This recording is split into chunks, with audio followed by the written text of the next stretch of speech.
Good afternoon, everyone, and welcome back to another video. Walker Venrick with Sharp Sports Network, bringing you my top 3 plays for the 7-game NBA slate here on February 29th.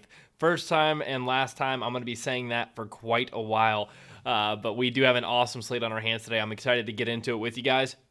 Before I do, if you have not already, please do leave a like on this video. We greatly appreciate your support as always, and if you do have any questions, comments, or maybe concerns for us, please let us know in the comment section below. We're happy to give you guys advice when we can. Starting off this video, the first player I want to talk to you guys about here on DraftKings is going to be a familiar face. You saw him on the cover, and it hasn't been long since we talked about him. It is Jason Tatum. Kemba Walker still out, and Jason Tatum has been thriving with 50-plus fantasy point performances if you round up the 49.5 for 5 straight games, and he is not going to slow down today. He has a 32% usage rate when Kemba is off the court, which is a big difference from his normal 28%.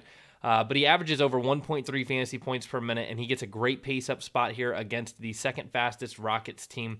They're horrible, the Rockets are defensively against opposing small forwards, where Jason Tatum will be starting. They allow the most fantasy points per game in the league to opposing small forwards. And as of right now, I'm okay with Jason Tatum in all formats, but I prefer him strictly in tournaments because of this price tag.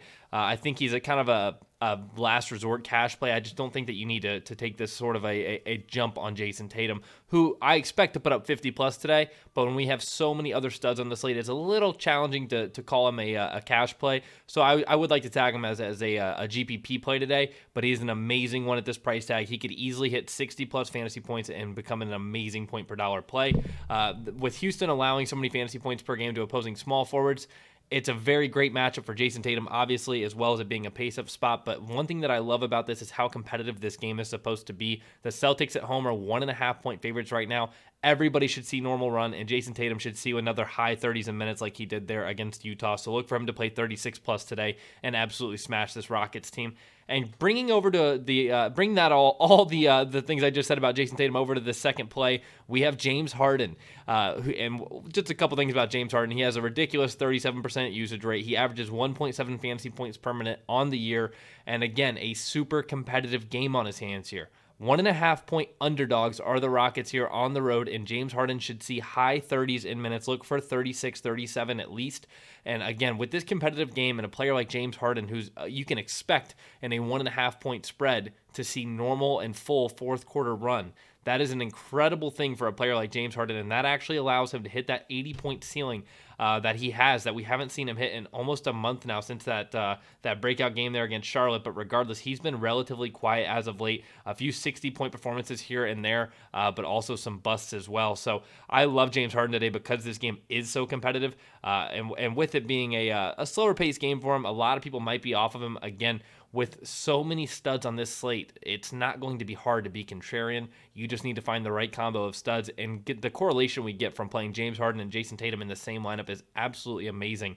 And speaking of playing both of them, as much as I love them both today, over here on Monkey Knife Fight, we have an awesome two-man with Jason Tatum and James Harden. Fantasy points, 47.5 for Jason Tatum.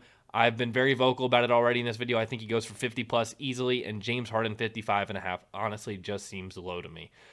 It's a great spot for both of them. James Harden specifically because it is projected to be such a competitive game, and Jason Tatum has the pace-up spot and the amazing matchup there against the weak Rockets forward defense.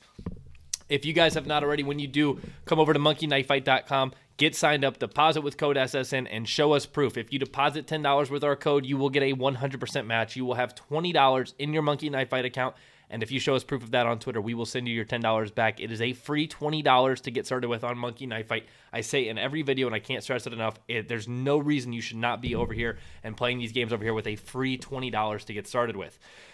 Now, moving on to the third play of the day on DraftKings, we are going to talk about somebody that is also a pretty familiar face, and that is Jimmy Buckets, who is finally back to the shooting guard, small forward eligibility. He was point guard, shooting guard there for like 3 straight games, 2 or 3. He has a 26% usage rate on the year and averages just over 1.3 fantasy points per minute. This is one of the lower total games on the slate today at 219.5, which is actually much lower than where it started. I believe it opened at 222 or 223. So a lot of people seem to be betting the under on this one, but this is a good pace-up spot for the Heat. The Nets are currently 10th in the league in pace, and Jimmy Buckets should torch them today, especially if Karis LeVert misses. I like Jimmy Butler even more. I would expect them to start Joe Harris at the 2, and Joe Harris on Jimmy Butler doesn't even sound right. He's a great play today in all formats. Look for him to fill up the stat sheet. I wouldn't be surprised to see him have one of these full, eight rebounds, 9 assists, and then quite a few real points as well. I think that's a very, very real possibility for him here against the Brooklyn Nets today. Jimmy Butler's a little unique because he does provide us a very safe floor with a very high ceiling at 7.8K, being relative to the high ceiling comment. But regardless, at this price tag, it's really hard to get away from him in any format. I think that he's a very safe play in cash, and he's a great tournament play as well. If you want to go a little bit overweight on this Brooklyn-Miami game, that's a great way to separate yourself from the field. But this is a type of player that can be deadly on slates like this where everybody's going to be scattered in terms of what studs they want. Very few of these 8K guys are really going to be popular today. And Jimmy Butler could give you some leverage in all formats. So I love Jimmy Butler today, and I hope that you guys did enjoy this video. Happy Saturday to you guys. I hope that everybody does well on this slate tonight. I will not be live streaming on Twitch until Monday. No more Twitch streams on the weekends. But if you are a member, I will be active in the Discord talking about the slate with you guys, obviously, throughout the day. And then if you do have any questions and you are not a member, feel free to reach out to me on Twitter, and I'll answer any questions you guys have. But thank you guys again for coming out today and watching the video on Saturday. Good luck on this slate tonight, and I will see you guys tomorrow.